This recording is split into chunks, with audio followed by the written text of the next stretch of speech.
Oscar campaigning. Political consultant Richard Grinnell used the meeting between the Pope and Philomena as a masterstroke. I think it's probably one of the best PR moves that we've seen this Oscar season. Having an audience with a powerful person like the Pope finishes the story in a way that you are compelled to be a part of it. And I think that's going to translate to votes. There's no question that Harvey Weinstein engineered the meeting with the Pope. There's just no question about it. But Harvey Weinstein has been adamant. He has stated that he had nothing to do with Philomena meeting the Pope, pointing out that it was set up by these charities. The Best Actor Oscar nominee, Leonardo DiCaprio, the star of The Wolf of Wall Street, it's the meeting with President Obama that brought him attention. Reportedly went to the White House to present the president with a copy of his film. To him, campaigning is routine. I think everyone's going to campaign for their film, campaign for their work to a certain degree. There's really no one that doesn't. I think it's done in different degrees. But from my own experience, you know, I've seen a lot of people win and lose, and this happens and that happens. I really don't think it can change anyone's mind. I really don't. But those who orchestrate campaigns do believe they work. Their target is always the 6,000 Oscar voters, who are to some extent shielded by Academy regulations. Among those accustomed to campaigning tactics is Academy member Lee Percy. You may get an invitation that says, Uma Thurman invites you to come see so-and-so in such and such a film. And there'll be a 100-person screening with a little party with the person who's looking for the award, as well as the actor or director. I enjoy the free food.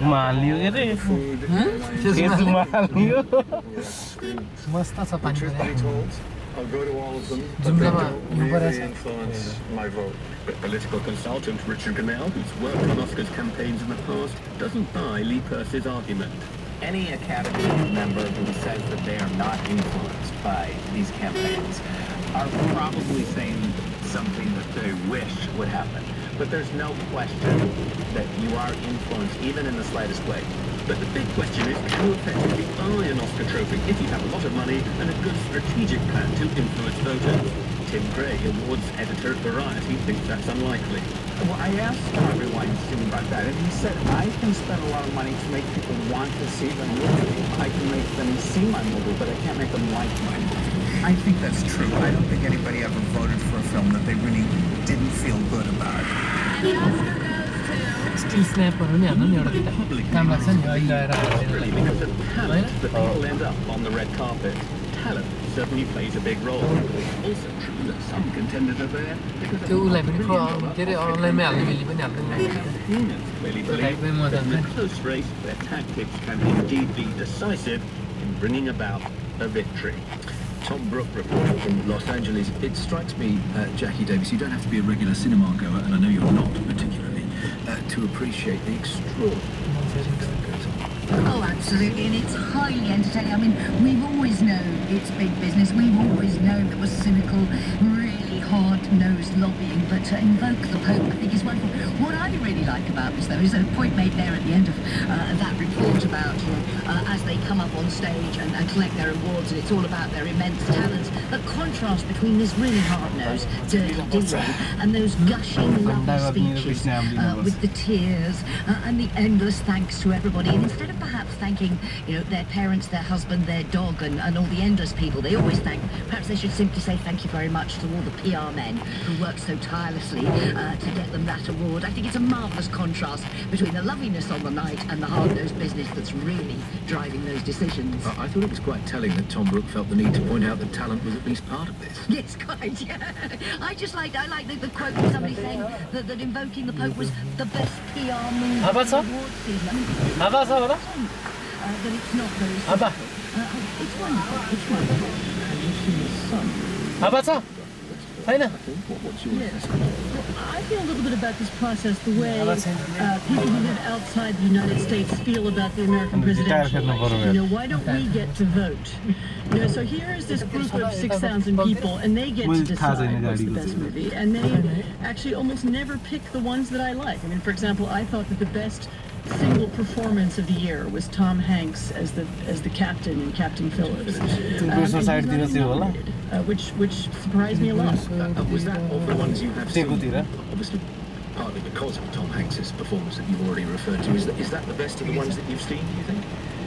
I mean, his performance was certainly the best that I've seen. I haven't seen all of them, and I haven't seen the one that's probably going to win, which is the 12 Years a Slave. So I don't want to be the person who predicts the winner. No, I don't want to hold you to that. Jackie, have you seen any, or is cinema not really your thing? I must confess, I almost never go to the cinema.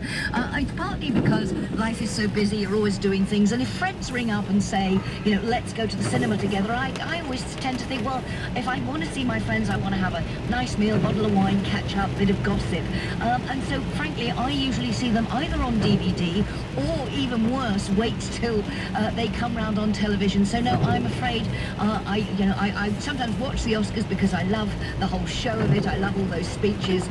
Sometimes the jokes are quite good from the presenters, but no, I am hopeless when it comes to this. Whereas the cinema experience, Anne, is one you enjoy?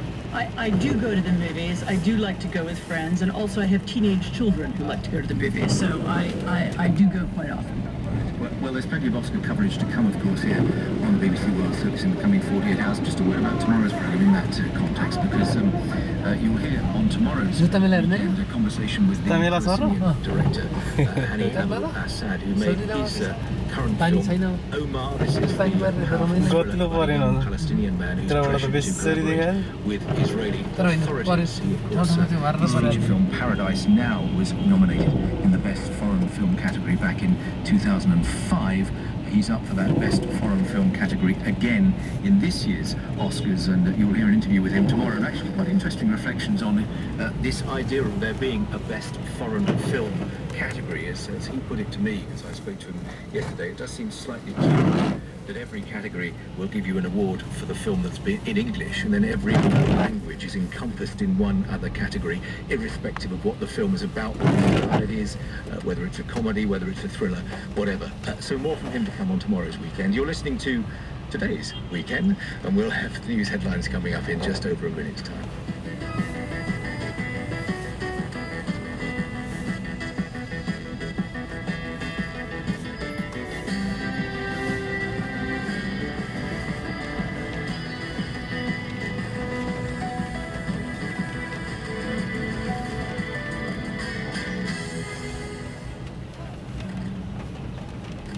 Science on the BBC World Service. Kay Redfield Jameson is a clinical psychologist and a world-leading specialist in bipolar disorder. When you get both those manic perturbances mixed in with depression, it's a particularly lethal state. She has an invaluable insight into the condition, as it's something she suffers from herself. I didn't want people to have to go through what I went through. You know, it nearly cost me my life. One of her aims is to spread knowledge about the condition. You want to teach people about the illness. You want to expose them to other people who have the illness so that they have hope that life can go well. And she'll be joining philosopher A.C. Grayling. We'll be discussing her personal experience of the disorder, talking about its dangers, its treatment, its links with creativity, and the evolutionary role of these illnesses. Exchanges at the Frontier with Kay Redfield Jameson, on air and online, this Sunday on the BBC World Service. It's 7:30 GMT. This is Weekend from the BBC World Service. Still to come, the man who came back from the dead. What is the European Union's narrative, and what should it be? And the sound artist who creates music from the sounds of crackly old technology. That's all here on Weekend with me, Julian Warwick.